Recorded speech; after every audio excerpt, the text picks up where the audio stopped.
I'm Tommy Carter. For the last almost 40 years, I've been a soybean breeder with USDA and located at NC State University. I've just retired and enjoying the retirement, but still loving soybeans. Jim Graham was a commissioner of agriculture for many years in North Carolina, and he's famous for saying, "I love my job." And after looking back over my career, I can say that I have loved my job. I have loved working with the farmers, and I've loved working with the research and extension community, a great group of folks to spend my work life with. I've known Dr. Tommy Carter for almost 30 years.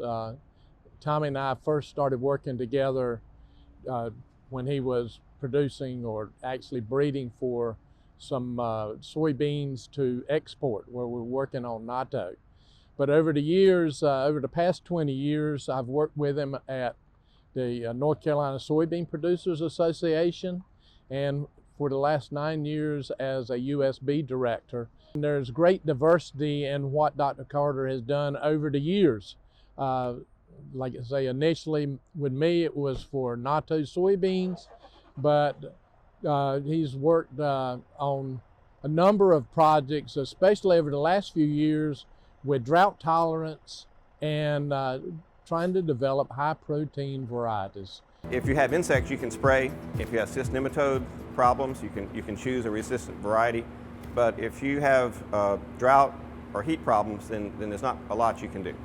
And so in those cases where you don't have management options, the best thing to turn to is getting better genetics into the soybean and using that to control the problem of drought, heat, or flood. The farmers knew there was a problem. They knew they didn't have good control measures. Farmers called us together. They said, "Would you work on this?" And we started working on that. You know, I know there are a lot of people that have no idea the job that he's done for the North Carolina and American soybean farmers over the years. And so we started with a small group there, really at square one, not knowing very much. And we started screening germplasm for resistance. By germplasm, I mean, you know, most of the soybeans in the world come from Asia. We have a lot of acres here, but our genetic diversity, our genetic base is very small. But if you go to China or Japan or Korea, other parts of Asia, there are tens of thousands of soybean types. And they've been selected there for a long time for adaptation to local conditions, including lots of drought. They have lots of drought in China. So we had the bright idea, well, let's get some of that material and bring it here to North America, and let's screen it and see if any of it looks drought tolerant or flood tolerant or heat tolerant. Through the years, I've seen Dr. Carter's research, first and foremost as a member of the North Carolina Soybean Producers Association, but most recently, I've been exposed to Dr. Carter's research on the United Soybean Board. And Dr. Tommy Carter has been very instrumental to soybean breeding, not only here in North Carolina, but across the country. The most important thing about our USDA program here in North Carolina has been for the last 20 years is to expand the genetic base of soybeans. And on the station here in North Carolina, we've tested thousands and thousands of them to try to find some exotic materials that could really withstand drought better than what we have now. And we were really lucky, and we found about 5 to 10 that looked good, where 5 of them we're actually breeding with heavily, another 5 that we've been working a little bit with. And they are slow wilting, and they do have some special properties. And we can see down here that when we have developed new breeding lines from them, these slow wilting breeding lines that we've developed tend to yield about 5 to 8 bushels better here than the normal types. Now, under good conditions, there's really no difference, but under the drought conditions, we can get a yield advantage. The slow wilting types seem to have a yield advantage. Dr. Carter has been very instrumental in drought tolerance in North Carolina, but also, and that's very beneficial because they always say North Carolina, we're always 10 days away from a drought, and especially when that soybean hits reproductive mode or pod fill.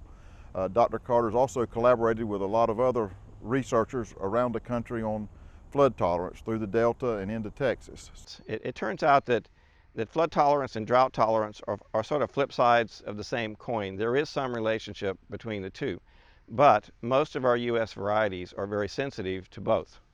So we have undertaken to bring soybeans again back to the United States, and we're screening them at Sandhills for drought tolerance, and we're screening them here at the Tidewater Station at Plymouth, North Carolina, for flood tolerance. And you can see the flooded field behind us here. And we have brought in soybeans from different parts of the world, wild soybeans. We're bringing in soybeans that have been bred for flood tolerance in the Delta and checking them here. And we found some really unusual resistant flood types here, and some of these that are flood tolerant here are also drought tolerant at Sandhills. What we've seen so far, I think that compared to a normal variety, under the right kinds of flooding conditions, we could get as much as a 10 bushel per acre yield boost from flood tolerance. That's a lot. Having seen Dr. Carter's research and Dr. Carter's collaboration through many USB projects the last several years, it's very obvious that Dr. Carter has first and foremost kept the farmer and the farmer's profitability and survival as his #1 driving force. And we all know that agriculture is really too important to fail. It's too important. Even though it's too important to fail, it's very high risk. And in my career, I have tried to work on projects as a soybean breeder that would take some of the risk out of growing soybeans. I've appreciated all the support that I've had from the farmers and from all of my colleagues over the decades, and I think that we have, even though I'm retiring now, and I'm excited about that, as well as I've been excited about breeding soybeans all these years, but I think we have a good crew to continue work that will help the farmers. Dr. Carter is an honorable man that I've enjoyed working with because he always is concerned about the bottom line of the farmers. He has tried to create value from the beginning, 30 years ago, to today. He has strived to come up with projects that added value to each and every American farmer. And I want to thank him again for doing that. Dr. Carter, as a soybean grower, I would like to thank you for being the grandfather of the drought genetics that are coming out now in the soybean industry. Hope you enjoy your retirement and hope you enjoy your new status as being the grandfather of soybean drought genetics.